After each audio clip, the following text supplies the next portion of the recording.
더불어민주당 이재명 대선 후보가 당 선거대책위원회 첫 번째 회의에서 이재명 표 개혁을 재차 강조했습니다. 내실 있는 원팀이 되자고 말하기도 했는데요. 국회 취재기자 연결합니다. 장보경 기자.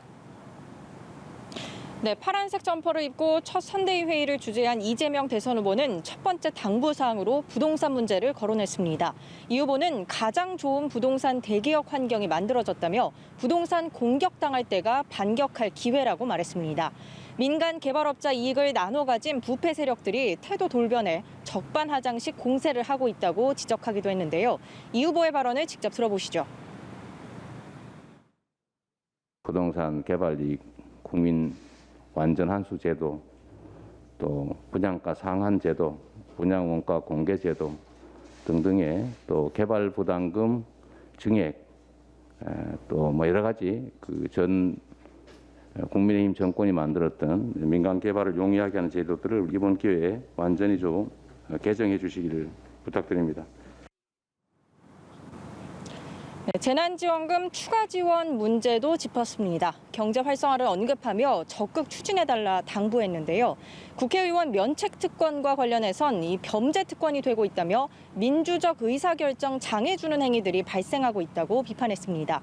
언론의 명백한 가짜뉴스에 대해선 상응하는 책임을 반드시 부과해야 한다고 말하며 언론중재법 개정안에 대한 자신의 의견도 피력했습니다. 선대위 첫 회의에서부터 이재명 표 개혁 입법을 전면 강조하고 나선 것으로 풀이되는데요. 서른 공동선대위원장은 국민들은 진실한 대통령을 뽑을 것이라며 진실함은 겸손함과 솔직함에 있다고 발언했습니다. 선대위 회의를 마친 이 후보는 오후엔 웹툰 작가들과 만나며 소통 행보를 이어갔습니다. 전국민 재난지원금 추가 지급 당정 논의는 난항이 있을 조짐입니다. 김부겸 총리가 라디오에 출연해 주머니 막 뒤진다고 돈이 나오는 상황은 아니지 않나며 당장 재정 여력이 없다고 밝혔기 때문인데요. 민주당 고용진 수석대변인은 방법을 열어놓고 생각 중이라며 내년 추경까지도 생각해 볼 수 있다고 답변했습니다. 금권 선거라는 야당의 반대도 감안해야 하는데 민주당은 대선 전에도 정부와 국회가 합의한다면 얼마든지 가능하다는 입장을 밝혔습니다.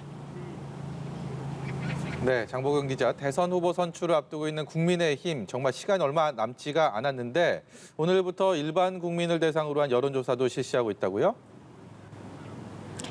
네, 국민의힘 대선 후보 선출 이제 이틀 뒤입니다. 국민의힘은 지난 11일부터 이 대선 후보 선출을 위한 당원 투표를 진행 중인데요. 모바일 투표에 참여하지 않은 당원을 대상으로 오늘부터는 ARS 전화 투표가 이뤄지고 있습니다.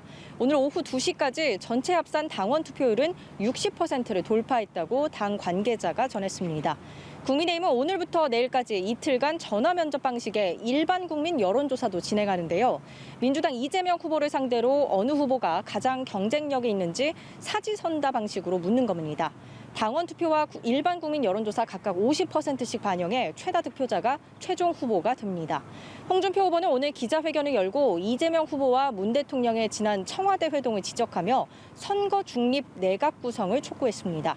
윤석열 후보는 오늘 남대문 시장을 방문해 상인들을 만났고 오후엔 하태경 의원과 함께 군 인권대책 마련 간담회를 진행했습니다.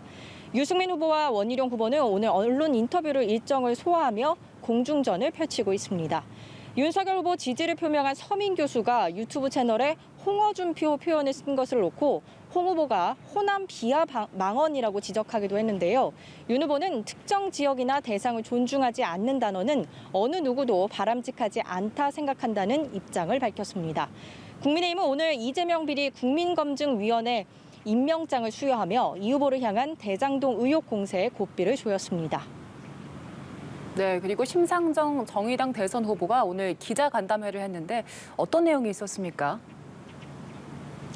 네, 정의당 대선 후보인 심상정 후보 오늘 기자들과 만나 진보 보수의 유통기한은 끝났다며 거대 양당은 번갈아 권력을 잡으면서 어느새 기득권과 한몸이 됐다고 지적했습니다. 심 후보는 그러면서 이 모든 정당과의 책임 연정을 시작하는 첫 번째 대통령이 되겠다고 말했습니다. 주 4일째는 시대정신이라며 자신의 1호 공약을 강조하기도 했는데요. 정의당은 다음 주 월요일 대선 선대위를 띄울 예정입니다. 지금까지 국회에서 전해드렸습니다.